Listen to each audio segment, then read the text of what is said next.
इस वीडियो में आप हैश टेबल के बारे में पढ़िएगा। पिछले वीडियो में आप वेक्टर क्लास के बारे में पढ़े थे, जिसमें हम बताए थे कि वेक्टर क्लास का यूज करके हम जितना मन उतना हम एलिमेंट को ऐड कर सकते हैं और वेक्टर क्लास ऑटोमेटिकली ग्रो होता है। उसका 4 तरह का कंस्ट्रक्टर भी हम आपको दिखाए थे, जिसमें हम लोग उसका पैरामीटर पास कर सकते हैं, इनिशियल साइज कर सकते हैं और इंक्रीमेंट साइज। जैसे जब जो डिफाइन किया हुआ है, जैसे 5 साइज इनिशियल है, तो हम चाहते हैं कि जब 5 फिल हो तो ऑटोमेटिकली 3 इनिशियलाइज हो, नया साइज उसमें नया ब्लॉक्स इनिशियलाइज हो। ये सब हम लोग वेक्टर क्लास में पढ़े थे। चलिए हैश टेबल को अभी पढ़ते हैं। हैश टेबल जो होता है वो जावा कलेक्शन फ्रेमवर्क का पार्ट होता है। ये भी हम पिछले वीडियो में आपको ये दिखाए थे कलेक्शन फ्रेमवर्क क्या होता है और उसके अंदर क्या क्या उसका पार्ट होता है। तो हैश टेबल कलेक्शन फ्रेमवर्क का पार्ट है, जिसका यूज करके हम वेक्टर जैसा जितना में उतना हम उसमें एंट्री कर सकते हैं और ऑटोमेटिकली हैश टेबल क्लास भी ग्रो करते रहेगा। तो हैश टेबल एक तरह का डेटा स्ट्रक्चर होता है, जिसके अंदर में की वैल्यू पेयर होता है। तो चलिए हम लोग एक प्रोग्राम देखते हैं हैश टेबल पे, और वहां हम आपको समझाएंगे कि हैश टेबल कैसे काम करता है और उसमें कैसे की और उसका वैल्यू पेयर उसमें स्टोर होता है।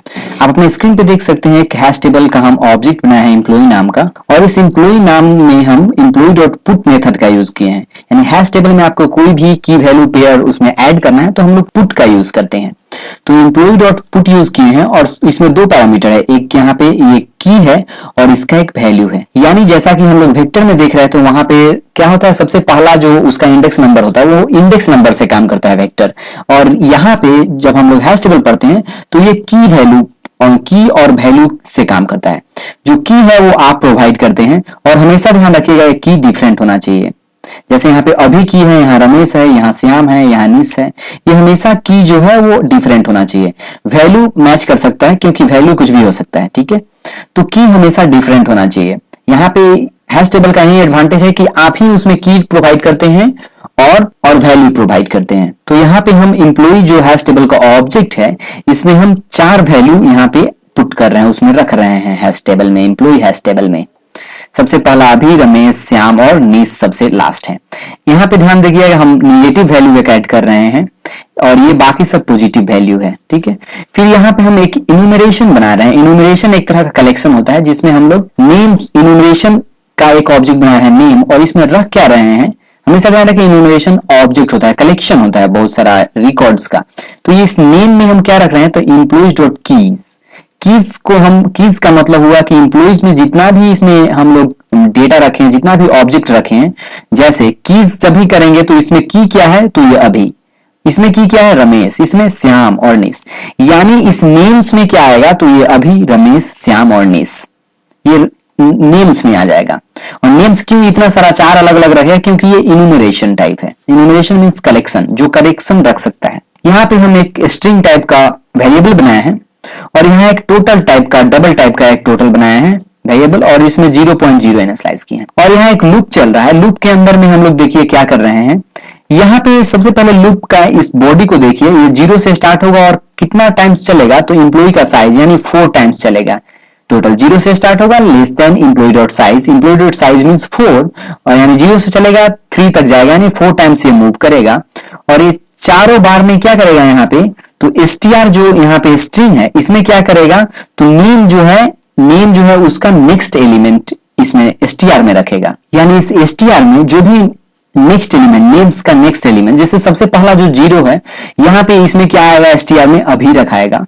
और फिर यहाँ पे टोटल जो यहाँ पे मेरा जो डबल टाइप का है, इसमें क्या हम ऐड कर रहे हैं, तो employee.get और str। तो यहाँ पे str क्या है, तो मेरा की है, तो हम यहाँ पे employee.get कर रहे हैं इस की को, यानी इसमें क्या होगा, और डबल में कास्ट कर रहे हैं, यानी इसका रिटर्न टाइप होगा सबसे पहले जो लूप में -3453.01, और ये कहां रखाएगा, तो टोटल में ऐड होते जाएगा, यानी 0.0 प्लस ये डेटा हो जाएगा।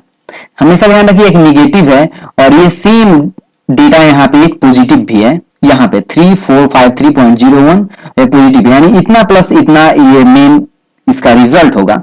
तो टोटल में क्या रख रहे हैं, तो जो भी उसका वैल्यू है इस की का, की में क्या है, तो सबसे पहले अभी, फिर दूसरा बार लूप चलेगा तो रमेश आएगा, और उसी तरह टोटल में ये क्या हो जा रहा है, ऐड होते जा रहा है। और फिर जब ऐड हो रहा है, तब हम यहाँ पे प्रिंट करा रहे हैं कि str क्या है, और उसके साथ हम उसका वैल्यू भी, str मतलब की और उसका वैल्यू यहाँ पे आउटपुट करा रहे हैं। चलिए यहाँ पे रन करके देखते हैं। यहाँ देखिए सबसे पहले क्या आया, श्याम और उसका वैल्यू। यहाँ देखिए ये श्याम ये दिया सबसे पहला लूप में, जब पहला बार जो लूप चला, और वहां उसका वैल्यू यानी -3453।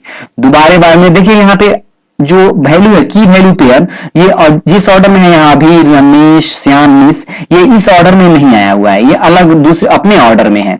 इसका कारण ये है कि जो हम लोग ये की प्रोवाइड किए हैं वो रन टाइम में क्या होता है, ऑटोमेटिकली कन्वर्ट होता है हैश कोड में, और यही हैश टेबल का खासियत है।